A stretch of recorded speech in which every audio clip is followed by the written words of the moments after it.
Olá, meu amigo da TV Novo Tempo, que bom falar com você mais uma vez, a você da internet também. Estamos nessa sequência estudando agora o livro de Ezequiel e hoje é Ezequiel capítulo 7.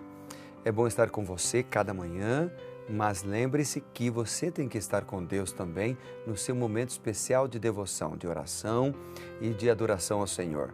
Levanta um pouquinho mais cedo, alguns minutos mais cedinho, para você dedicar a sua vida a Deus, seus planos, seus sonhos, tudo que você tem, tudo que você é, tua família, e Deus certamente vai ouvir tua oração, vai te abençoar e vai dirigir os seus passos. É muito bom quando a gente faz uma parceria com Deus, quando a gente faz assim a gente anda junto com o Senhor, para que Ele nos abençoe. Vamos orar a Deus então? Juntos, querido Pai. Quero pedir a tua bênção, mais uma vez, a iluminação do teu Santo Espírito e a tua graça. Agradecemos ao Senhor, pois oramos no nome de Jesus. Amém. Bem, vamos então a Ezequiel 7. Ezequiel 7 é um capítulo que fala sobre a desolação final de Israel, o doloroso lamento daqueles que escaparam. Fala também dos inimigos profanando o santuário por causa das abominações, não deles, mas abominações dos israelitas. E lá no verso 3, por exemplo, do capítulo 7, que inclusive tem um subtítulo bem interessante, o subtítulo diz, o fim vem, como que um grito. Claro que esse subtítulo aqui, ele foi acrescentado depois, todos os subtítulos na Bíblia foram acrescentados depois, o número maior que é o capítulo, o número menor que é o versículo também, todos foram acrescentados depois, para que a gente pudesse ter uma organização um pouquinho melhor do texto sagrado. Então, mas o editor que colocou o título, o fim vem, ele coloca isso porque aqui no Ezequiel 7, o capítulo apresenta o miserável cativeiro do povo de Deus, que é mostrado com o símbolo de uma corrente. É triste ver como o povo se submeteu ao pecado e como colheu as consequências duras desta transgressão. Vamos ler os versos 1 a 4 juntos? Então, vamos lá, Ezequiel 7. Veio ainda a palavra do Senhor a mim, dizendo, ó tu, filho do homem, assim diz o Senhor Deus acerca da terra de Israel. Haverá fim, o fim vem sobre os 4 cantos da terra. Agora vem o fim sobre ti, enviarei sobre ti a minha ira, e te julgarei segundo os teus caminhos, e farei cair sobre ti todas as tuas abominações. Os meus olhos não te pouparão, nem terei piedade, mas porei sobre ti os teus caminhos e as tuas abominações estarão no meio de ti. Sabereis que eu sou o Senhor. Então aqui nós temos no capítulo 7, versos 1 a 4, os 3 usos do importante termo fim, que deu origem ao título Fim vem, o fim vem. E eles destacam o cumprimento da profecia, mostrando que o tempo estava próximo.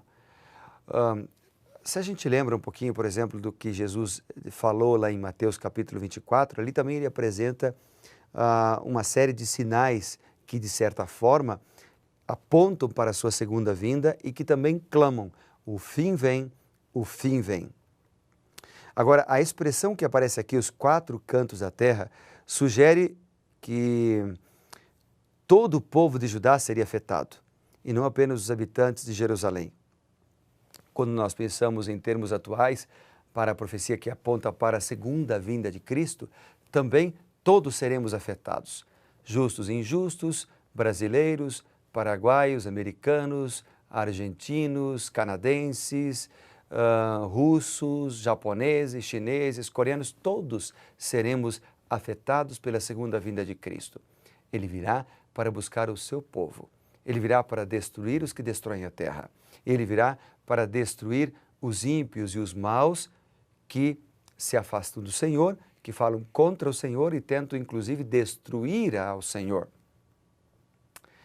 No capítulo 7, dos versos 5 a 7, como nos versos 2 e 3, as palavras assim chaves ali incluem a palavra fim, que é utilizada nesses versos 2 vezes, em paralelo com a palavra sentença. Aqui, há um destaque ainda maior para um termo que aparece aqui, que é o termo mal, que também é utilizado 2 vezes. O desastre iminente seria maior do que qualquer outro já visto. Esse é o que o capítulo quer apresentar. A palavra sentença que aparece aqui, a partir do verso 7, vem a tua sentença, né? Vem o tempo, é chegado o dia da turbação. Então, essa palavra é um termo bastante incomum e talvez a melhor tradução pudesse ser luto no contexto aqui. Porque o povo de Deus havia se afastado, eles passariam pela tribulação, seriam condenados, muitos morreriam, outros seriam levados a cativeiro, e por causa disso viria o luto. Luto de Deus pelo povo, luto dos familiares, luto dos amigos. Quanta tristeza nós enfrentamos quando nós decidimos pecar. Sabe, o pecado, no início, ele é aprazível. No início ele é saboroso, no início ele traz prazer, mas depois amargura, desolação, dor, sofrimento. Não vale a pena pecar. Mas agora, como é que a gente vai poder ser fiel se nós somos pecadores por natureza? Pela graça de Deus é possível ser fiel. Pela força, o poder e o amor de Deus é possível avançar. Sabe, nos versos 8 e 9, nós lemos o seguinte aqui. Vamos ler juntos aqui, capítulo 7, versos 8 e 9. Agora em breve derramarei meu furor sobre ti, cumprirei a minha ira contra ti, julgarei segundo os teus caminhos e porei sobre ti todas as tuas abominações. Os meus olhos não te pouparão, nem terei piedade, segundo os teus caminhos. Assim te castigarei e as tuas abominações estarão no meio de ti. Sabereis que eu, o Senhor, é que firo. Claro, amigo, se Deus não estará no meio de nós, se nós não aceitamos Ele no meio de nós, as abominações, os pecados e as consequências estarão. Deus declara o seu propósito aqui ao disciplinar Israel. Fazer com que o povo tivesse uma compreensão melhor sobre o Senhor e sobre a sua vontade, que é boa, que é perfeita, que é agradável. Depois dos versos 10 a 12, aparece ali o florescimento da vara e da soberba, que indicam que o Senhor havia chegado. O tempo do julgamento do Senhor havia chegado. Essas palavras descrevem um indivíduo marcado pela arrogância e que receberia punição. Você sabe que, nesse caso, essas palavras que aparecem aqui no capítulo 10, elas ilustram o instrumento escolhido por Deus, por meio do qual ele disciplinaria Israel e Judá. Nabucodonosor, rei dos babilônios, foi o representante de Deus para combater a arrogância, para combater a maldade daquele povo. Interessante isso, porque Nabucodonosor era pagão, mas Deus aplicou o juízo através de um rei pagão. É que Deus tem muitas maneiras diferentes de falar conosco, muitas maneiras de apresentar a sua verdade e falar com a gente. Deus fala conosco através de uma pessoa, de um animal, de um programa de televisão, de uma música que você pode ouvir, né? De um noticiário na televisão. De repente você está ali e Deus fala uma palavra que te lembra de umas circunstâncias que você viveu e com isso Ele fala ao teu coração. Com isso, como diz a expressão popular, cai a ficha e você consegue detectar qual é a vontade de Deus para a tua vida. Deus pode te mostrar claramente num site, na internet, numa mensagem de WhatsApp. Então, a tua e a minha oração hoje poderia ser: Senhor, mostra-nos o caminho a seguir. Senhor, mostra-nos qual é a decisão que devemos tomar. Senhor, mostra-nos que escolha devemos fazer. E aí, se pedirmos, Deus cuidará de nós, nos mostrará e seguramente nós faremos a escolha correta. Depois, nos versos 12 e 13 aparece a expressão: o que compra não se alegre. É que aqui no verso 12 e 13 diz assim: vem o tempo e é chegado o dia, o que compra não se alegre, o que vende não se entristeça, porque a ira ardente está sobre a multidão deles. O julgamento era tão certo e seus efeitos tão duradouros e devastadores que o ato de comprar e vender seria concluído de maneira inapropriada ou talvez nem aconteceria.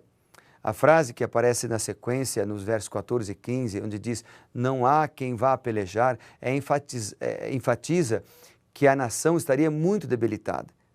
A indefesa, debilitada, indefesa e contra o ataque inimigo, pela morte da população e pelas doenças causadas pelos combates e pela fome.